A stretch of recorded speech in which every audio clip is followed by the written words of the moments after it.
기대와 응답이란 제목으로 하나님의 말씀 전하도록 하겠습니다. 우리 마음속에는 저마다 하나님을 향한 도저히 풀리지 않는 어려운 깊은 질문들이 있습니다. 가령 도대체 우리 자녀들은 왜 이렇게 그냥 놔두시는 겁니까? 도대체 제 배우자는 왜 이렇게 변하지 않는 겁니까?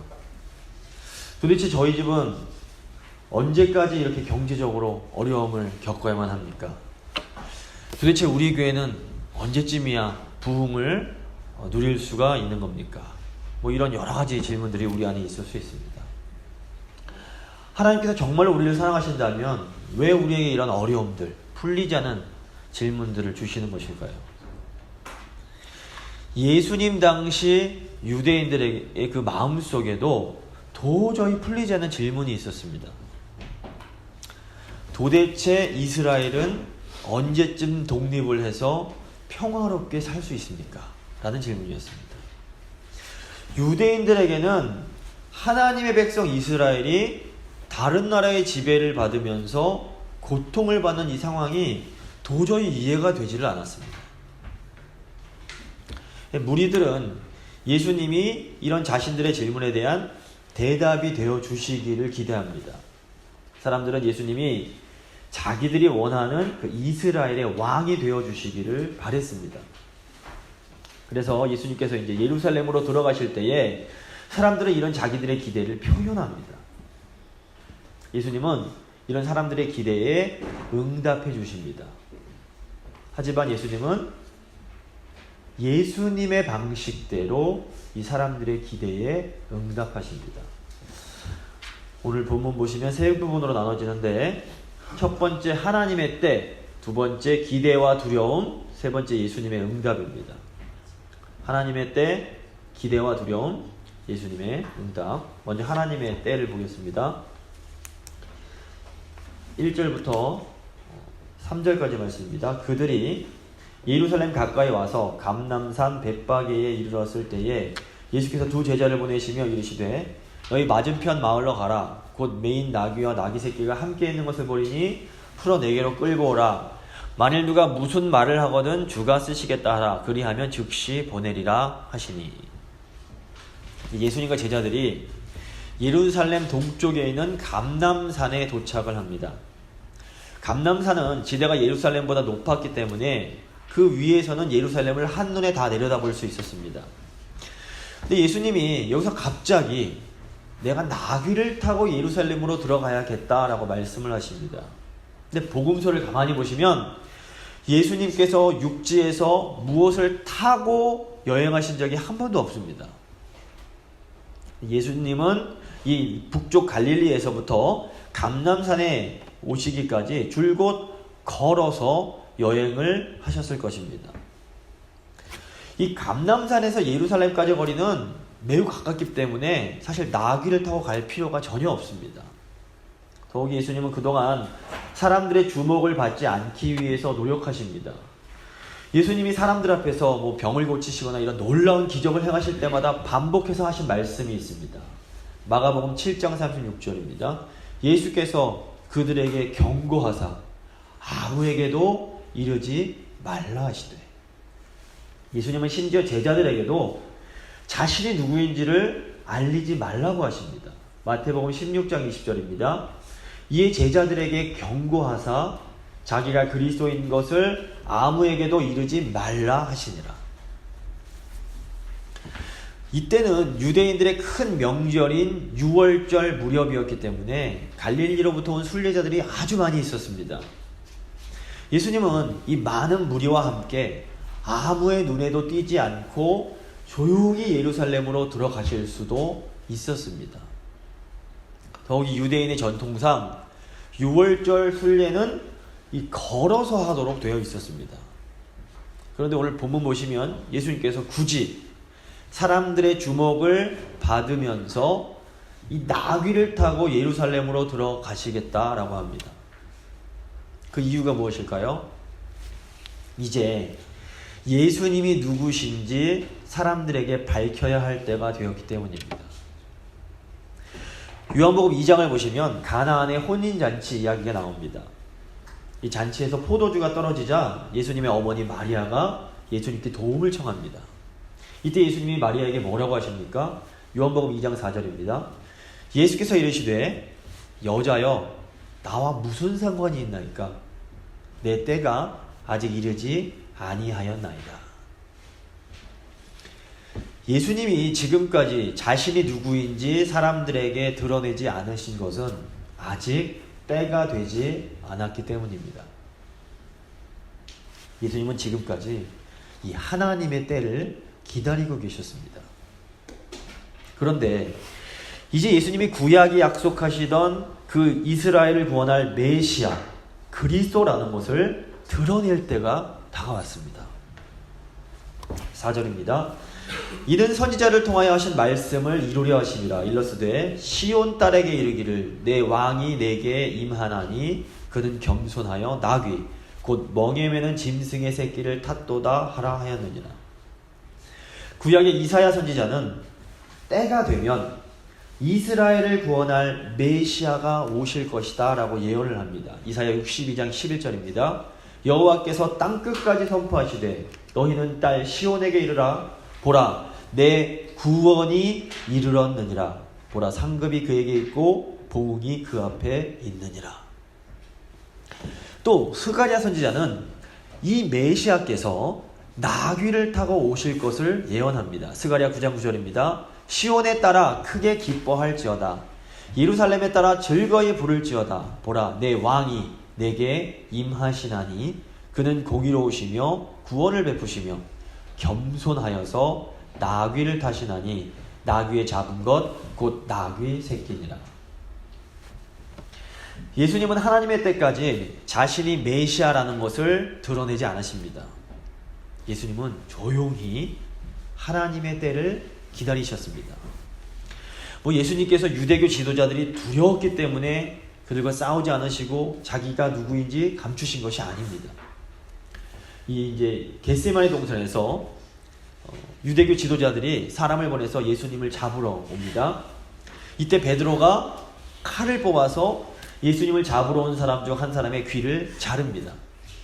이때 예수님께서 베드로에게 뭐라고 말씀하십니까? 마태복음 26장 52절입니다. 이에 예수께서 이르시되 내 칼을 도로 꽂으라. 칼을 가지는 자는 다 칼로 망하느니라. 너는 내가 내 아버지께 구하여 지금 12군단 더 되는 천사를 보내시게 할 수 없는 줄로 아느냐. 이 한 군단이 보통 1000명입니다. 내가 만일 그렇게 하면 이런 일이 있으리라 한 성경이 어떻게 이루어지겠느냐 하시더라. 예수님이 무슨 힘과 능력이 부족해서 로마인들과 싸우지 않으신 것이 결코 아닙니다. 하나님의 아들이신 예수님이 이 악한 인간들에게 굴욕을 받으시고 죽기까지 참으신 것은 힘이 없기 때문이 아니었습니다. 예수님이 무력을 사용해서 싸우지 않으신 것은 이 칼과 같은 인간적이고 세상적인 방법으로 싸우는 것으로는 하나님의 뜻을 이룰 수가 없기 때문이었습니다. 하지만 예수님은 하나님의 때에 하나님의 그 뜻을 드러내는 데는 조금도 주저하지 않으십니다. 오늘날 교회도 마찬가지입니다. 우리는 예수님처럼 하나님의 때를 기다릴 수 있어야 합니다. 그때까지는 아무리 억울하고 힘들어도 이 세상적인 방법으로 싸우려고 해서는 안 됩니다. 하지만 하나님의 때가 되면 또 담대하게 하나님의 뜻을 행해야 합니다. 모든 일에는 하나님께서 정해두신 때가 있습니다. 여호수아가 여리고성을 점령할 때에 6일 동안은 조용히 침묵하며 그 성을 돌아야만 했습니다. 아무 소리도 내면 안 됐습니다. 하지만 제7일 때가 되면 있는 힘을 다해서 큰 소리로 외쳐야만 했습니다. 그렇다면 하나님의 때가 언제인지 우리가 어떻게 알 수 있을까요? 우리가 하나님의 말씀을 마음으로 청종할 때에 하나님은 성령을 통해서 그 때를 알려주십니다. 이 하나님의 때를 잘 모르는 사람들의 특징이 뭐냐면 조용히 기다려야 할 때에 시끄러운 소리를 내면서 떠들고, 정작 하나님의 뜻을 담대하게 행해야 할 때에는 아무 일도 행하지 못하는 겁니다. 온 마음을 다해서 하나님의 말씀에 집중하지 않으면 우리는 하나님의 때를 알 수가 없습니다. 예수님께서는 언제나 온 마음으로 아버지의 말씀에 집중하셨기 때문에 하나님의 때가 언제인지를 정확하게 알고 계셨습니다. 교회인 우리도 예수님처럼 하나님 말씀에 귀 기울이면서 조용히 하나님의 때를 기다려야 됩니다. 그리고 또 하나님의 때가 되면 용감하게 하나님 말씀에 순종하여 하나님의 뜻을 행할 수 있어야 됩니다.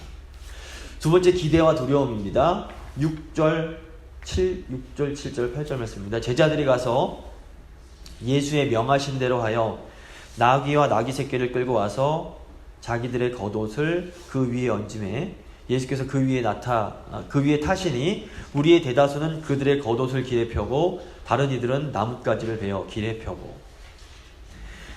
예수님이 나귀를 타고 예루살렘으로 들어가실 때에 무리가 예수님을 향해서 열광을 합니다. 어떤 사람들은 자신들의 겉옷을 벗어서 예수님이 행진하시는 그 길에 깝니다.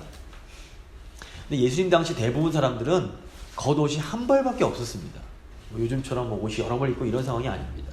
출애굽기 22장 26절 보시면 내가 만일 이웃의 옷을 전당 잡히거든 해가 지기 전에 그에게 돌려보내라 라는 말씀이 있습니다. 이것은 당시 가난한 보통 사람들에게 이 겉옷은 유일한 외출복일 뿐 아니라 추운 밤에 덮어야 되는 이불이었기 때문입니다. 근데 이 귀한 옷 한 벌을 벗어서 예수님 앞에 다 깔았다는 게 무슨 의미일까요?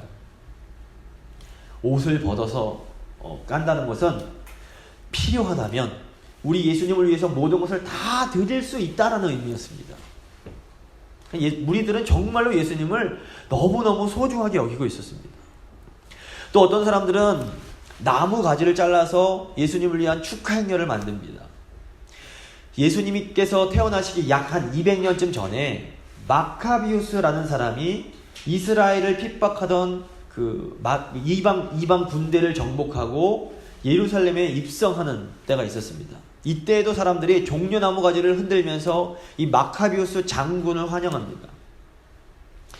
사람들의 환영을 받으면서 예루살렘에 들어간 마카비우스는 이스라엘의 왕이 되어서 100년 넘는 기간 동안 그 이스라엘을 다스리게 됩니다. 이게 이제 마카비우스 왕조라고 하는데, 사람들은 예수님도 이 마카비우스 왕처럼 그 이방 민족들을 다 몰아내고 자신들을 다스려 주시기를 기대합니다.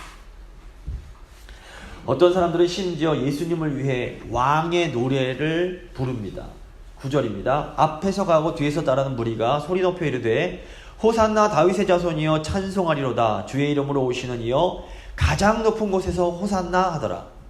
이 호산나가 이제 히브리어로 우리가 당신께 구하오니 우리를 구원하소서라는 뜻입니다. 이게 이제 시편 118편에 나오는 표현입니다. 시편 118편 25절 26절입니다. 여호와여 구하옵나니 이제 구원하소서. 이게 히브리어로 호산나입니다.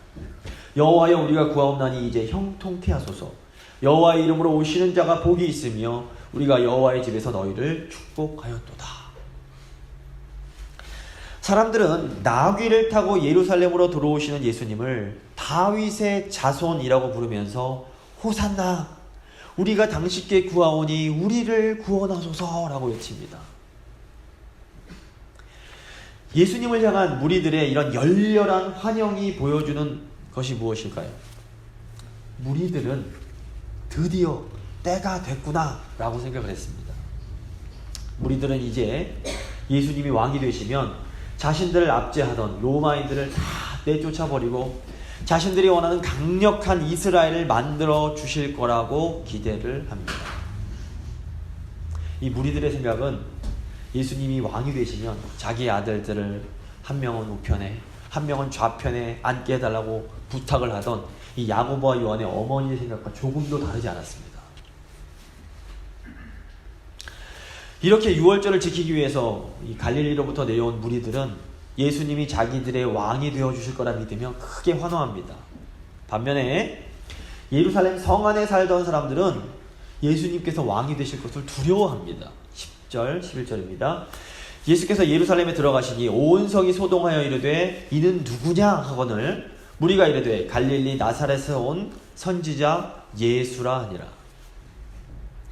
예루살렘 사람들의 질문에 대해서 갈릴리에서 온 이 무리들은 이분은 갈릴리 나사렛에서 오신 선지자 예수이십니다 라고 대답을 합니다.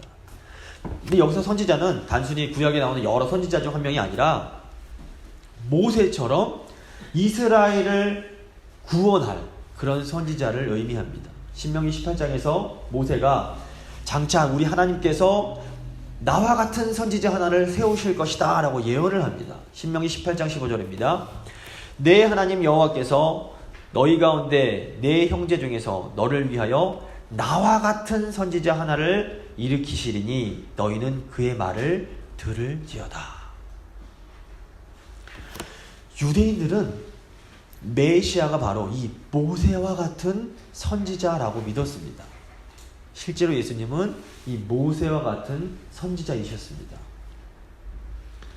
예수님이 지금 예루살렘에 입성하시기 약 30년 전에도 예루살렘 성에서 아주 비슷한 소동이 한번 일어난 적이 있습니다. 예수님이 베들레헴에서 태어나셨을 때에 동방에서 박사들이 예수님을 찾아옵니다. 이때도 예루살렘 성에서 큰 소동이 일어납니다. 마태복음 2장 2절 3절입니다. 동방 박사들이 묻습니다. 유대인의 왕으로 나시니까 어디 계시냐? 우리가 동방에서 그의 별을 보고 그에게 경배하러 왔노라 하니 헤롯 왕과 온 예루살렘이 듣고 소동한지라. 왜 헤롯 왕과 온 예루살렘이 소동을 했을까요? 예루살렘 성 안에 살던 사람들은 로마와 손을 잡고 소위 그 권세를 누리던 소위 기득권들이었습니다. 이 사람들에게 예수님이 왕이 되신다는 것은 그동안 자신들이 누려오던 그 모든 권력과 권세를 다 잃어버리는 것을 의미했습니다. 그래서 헤롯 왕이 예수님을 죽이는데 그토록 혈안이 되었던 것입니다. 지금 한쪽에서는 예수님이 왕이 되셔서 자신들의 욕망을 채워주실 거라 기대하며 환호를 하고 있습니다. 근데 다른 한쪽에서는 예수님이 왕이 되시면 자신들의 기득권을 빼앗길 것이라 생각하면서 두려워하고 있습니다. 예수님은 분명히 구약이 약속하던 메시아, 그리스도이셨습니다. 하지만 무리와 제자들이 생각하는 것처럼 자기들이 원하는 것을 채워줄 그런 욕망을 채워줄 그런 메시아는 아니셨습니다. 또 예루살렘 사람들이 생각하는 것처럼 자신들이 가진 것을 다 뺏어가는 그런 메시아도 아니셨습니다.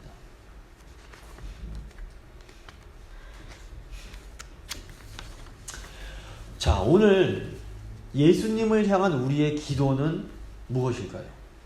혹시 우리는 예수님이 왕이 되시면, 예수님이 우리를 다스리시면 내가 원하는 것을 얻을 수 있을 거라고 무리처럼 잘못된 기대를 하고 있지는 않습니까? 아니면 예수님이 왕이 되시면, 예수님이 우리를 정말로 다스리시면 내가 소중하게 여기는, 내가 누리는 모든 것을 다 뺏어가지는 않을까 두려워하고 있지는 않으십니까?